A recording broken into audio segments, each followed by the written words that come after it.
Salut tout le monde et bienvenue dans votre premier tutoriel JavaScript. Alors pour ceux qui ne connaissent pas, JavaScript est un langage de création de procédures qui permet d'avoir une page web plus interactive.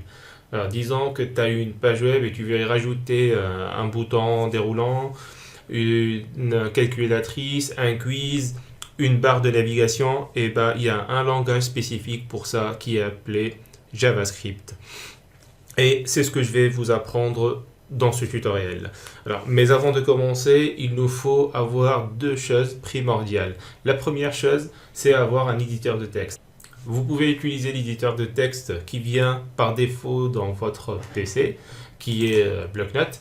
Par contre, comme vous voyez ici, c'est un peu ennuyant d'écrire là-dessus.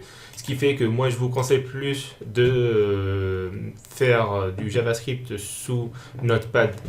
Alors, pour ce faire, vous avez qu'à les télécharger sur Internet. Alors, vous écrivez Notepad++, et là, vous cliquez sur le premier lien qui vient, téléchargement, et comme vous voyez ici, il y a un fichier exécutable pour 32 bits et un fichier exécutable pour 64 bits. Alors vous choisissez celui qui vous convient. Moi j'ai un PC 64 bits. Alors une fois que c'est téléchargé, vous appuyez sur la petite flèche ici, afficher dans le dossier. Afficher dans le dossier. Alors comme vous voyez, j'ai déjà téléchargé. Alors vous suivez l'installation qui est banale. Alors j'annule ceci, je ferme ceci, je ferme ceci. Et on revient à notre Notepad. La deuxième chose dont vous avez besoin, c'est des connaissances en XHTML. Alors, si vous ne savez pas comment créer une page web basique avec XHTML, je vous conseille d'aller voir sur Internet. Il y a beaucoup de cours, il y a beaucoup de chaînes YouTube qui présentent ça. Sinon, vous n'avez qu'à réécrire ce que j'ai mis, ce que vous voyez dans l'écran. Une fois que vous avez ces deux choses, on peut commencer à apprendre du JavaScript. Et c'est parti. Alors, comme j'ai dit, JavaScript est ce qu'on rajoute à une page web pour qu'elle soit plus interactive. Alors, comme toute chose, pour XHTML, on a besoin de rajouter du JavaScript en utilisant des tags. Voilà, des tags, c'est les balises. Et la balise qu'on utilise pour JavaScript, elle est appelée tout simplement script. Sinon, il y a plusieurs types de scripts. À part le JavaScript, il y a peut-être 50 types de scripts. Et quand notre navigateur rencontre ce code, il faut qu'on lui dise explicitement qu'on va écrire avec du JavaScript. Et pour ce faire, il y a un attribut qui est nommé type. Et là, on dit c'est égal à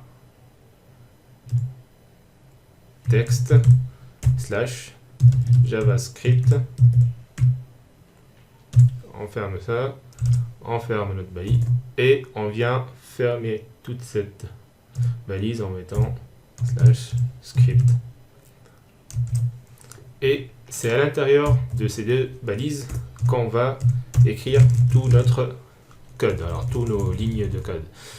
J'efface tout ça.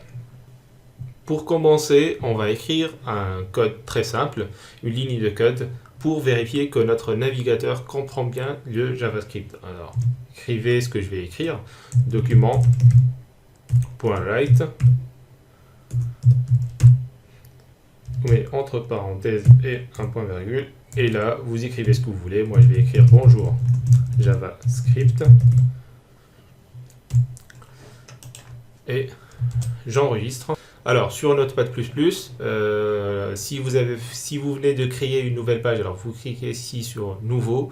Sinon, une fois que c'est fait et que vous avez tapé tout ça, vous faites Fichier, Enregistrer sous, et vous enregistrez votre page HTML là où vous voulez. Moi, je l'ai nommé JavaScript, et vous n'oubliez pas .html.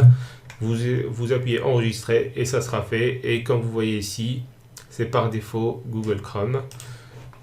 Là, vous enregistrez, vous allez et vous faites double-clic sur votre page web. Et comme vous voyez, il n'y a rien qui s'est passé parce que je me suis trompé. Alors, ici, il y a un R au lieu d'un T. Et là, c'est fait. Alors, j'enregistre, j'actualise et comme vous le voyez, le navigateur, il me sort bonjour JavaScript. Alors, je sais que vous ne savez pas ce que c'est ce document, ce que c'est ce write, pourquoi on ne le met pas entre parenthèses, pourquoi on met des guillemets, pourquoi on met un point de virgule.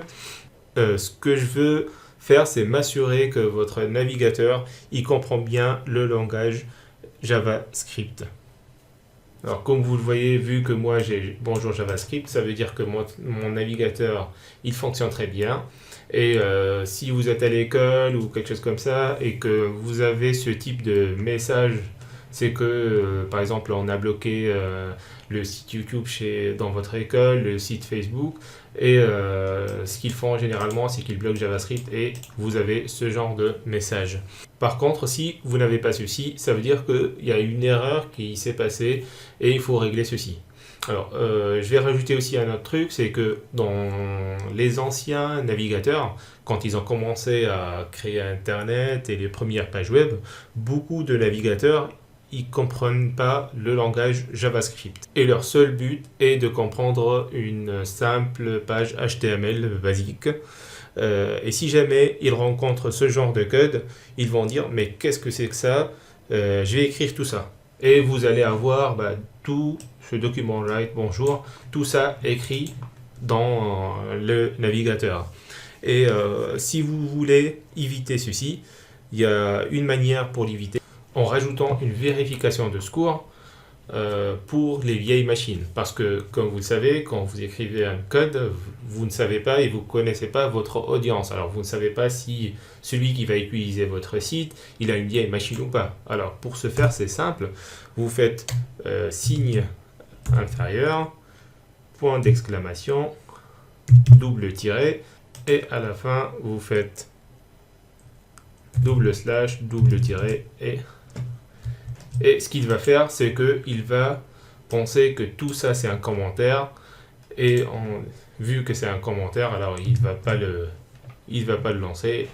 Et si j'actualise, vous voyez que j'ai toujours le même résultat, et c'est normal parce que mon navigateur il comprend bien le langage JavaScript. Alors ce qu'il fait, c'est qu'il me rend la résultante que je veux et qui est bonjour JavaScript. Et si jamais j'avais un vieil navigateur, quand il va rencontrer ces balises, ceci, il va se dire c'est un commentaire, je vais pas le mettre, et vous aurez une page navigateur qui est vide, toute blanche. Vu que moi je connais que mon navigateur est nouveau et j'ai pas besoin réellement d'avoir ceci, j'enlève cette protection, on va dire, de secours. Par contre, si vous savez que vous en avez besoin, c'est une bonne pratique que vous pouvez utiliser. Alors, vous faites enregistrer et j'actualise ma page web et j'ai toujours le même résultat. C'est tout ce que j'ai besoin de vous montrer pour ce tuto. Pour la prochaine vidéo, on parlera de commentaires et de variables. Assurez-vous que JavaScript fonctionne très bien avec votre navigateur et on se voit dans la prochaine vidéo. Merci d'avoir regardé la vidéo. N'oubliez pas de vous abonner et à la prochaine.